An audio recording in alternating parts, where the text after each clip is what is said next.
और क्योंकि जो रूट है इसका इस नदी का होमखड का जो खड का रूट है वो समहाउ कहीं रोका गया है या रुक गया है, जिससे कि वो बाइफरकेट हो जा रही है हर तरफ को।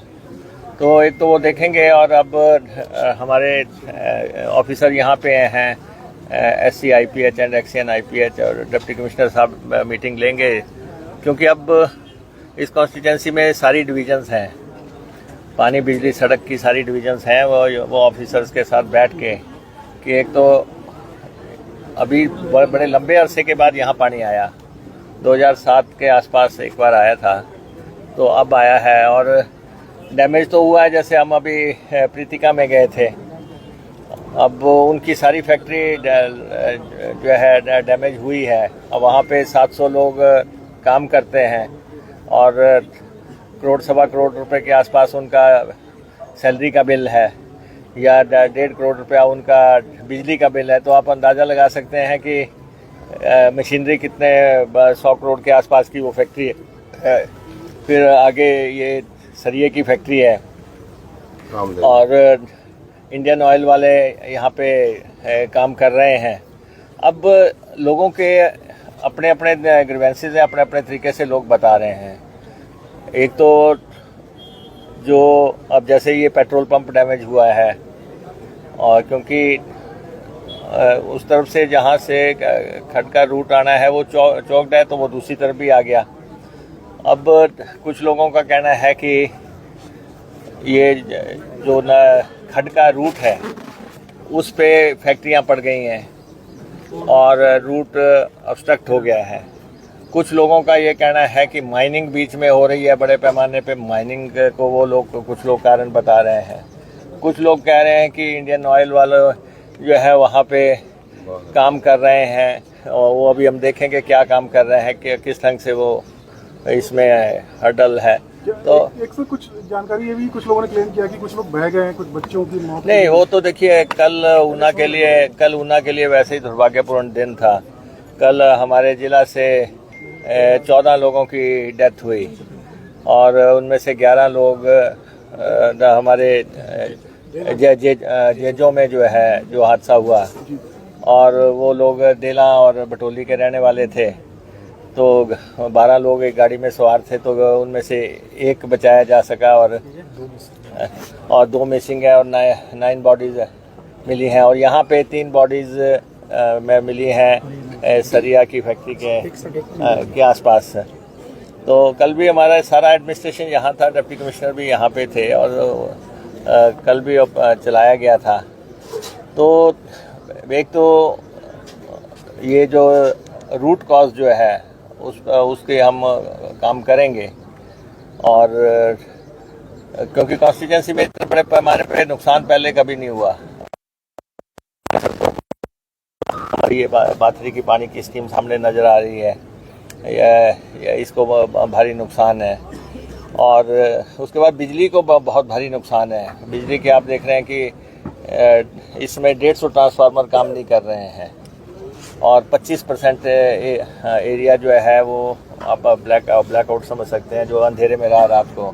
तो हमने उनसे कहा था कि आज रात को लाइट नहीं आने की संभावना है, तो सामान उसका मंगवाया गया है, ट्रांसफार्मर्स मंगवाए गए हैं, खंभे मंगवाए गए हैं, और तारें मंगवाई गई हैं। सारा आज सुबह 6 बजे से फिर से बहाली का काम बिजली का शुरू किया गया है। और जो घरों की बिजली है वो तो हमें लगता है कि हम 2 दिन के अंदर 48 घंटे के अंदर बहाल करवा देंगे।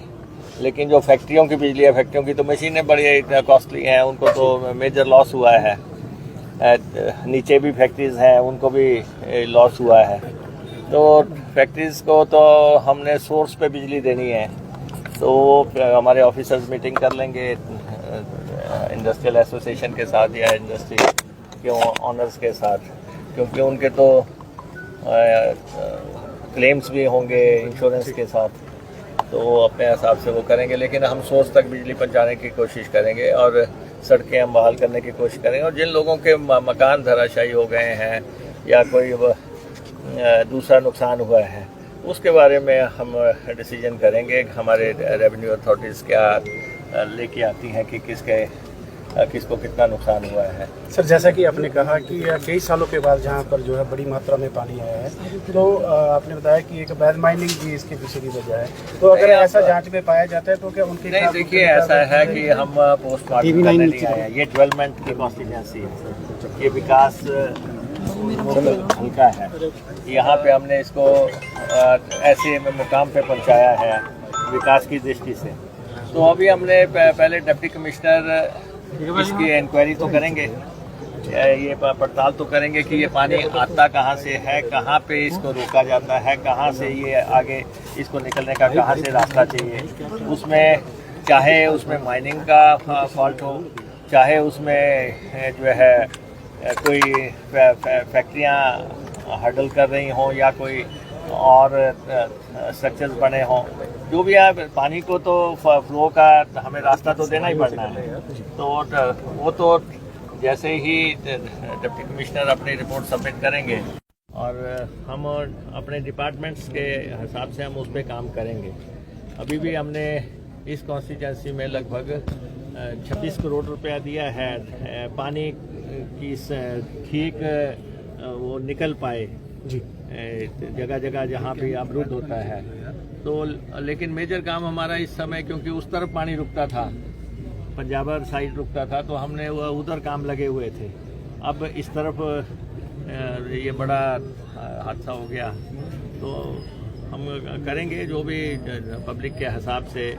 ये दो पंचायतें हमारी इसकी जद में हैं, बाथड़ी में और बाथू, इन दोनों का हमें देखना है। और ऊपर से भी गोंदपुर और दुल्हड़ और ऊपर के एरियाज भी वो नुकसान हुए हैं। तो हमारे ऑफिसर सारे लगे हुए हैं, सारे अफसर सारे, अब तो फुल फ्लेज ब्यूरोक्रेसी यहाँ पे है जी, अफसरों की पूरी बैटरी यहाँ पे है और सब अपने विभागों यहाँ पे लगे हुए हैं। तो जैसे जैसे डिस्कशंस होंगी उसके हिसाब से हम आगे बढ़ेंगे। ठीक है। और हम पंजाब गवर्नमेंट के साथ भी जो जेजों का जो पुल बनना है जी, हालांकि हमारी बाउंड्री बहुत ऊपर समाप्त हो जाती है, लेकिन हमारे लोग उस रास्ते को इस्तेमाल करते हैं। ये जो पोलिया से आगे जेजों का रास्ता है उसको हमारे लोग मेजॉरिटी इस्तेमाल करते हैं। जेजो किसी समय अंग्रेज़ों के समय में वो कमर्शियल एक्टिविटी का बहुत बड़ा सेंटर रहा। वहाँ पे रेल लिंक भी है और आने वाले समय पे वहाँ पे बल्क ट्रक पार्क भी लग रहा है। 2200 करोड़ रुपया जिस पे खर्चा होना है, जिसमें से 50% या यूनियन खर्चेगा और या 50% स्टेट खर्चेगी। तो इसलिए उस एरिया में किस ढंग से सारी चीज़ें सुरक्षित रहें वो हम देखेंगे। और कल उनके मंत्री जी भी आए थे, डिम्पा जी, और उन्होंने कहा कि यहाँ पे पुल की कभी मांग रखी नहीं गई। तो वो पुल उन्हीं की बाउंड्री में है और उन्हीं के क्षेत्र में बनना है, लेकिन क्योंकि हम भी उसको इस्तेमाल करेंगे आगे जाके, हमारे लोग भी, तो हम भी जो है पंजाब सरकार से और यूनियन गवर्नमेंट से ये मसला उठाएंगे।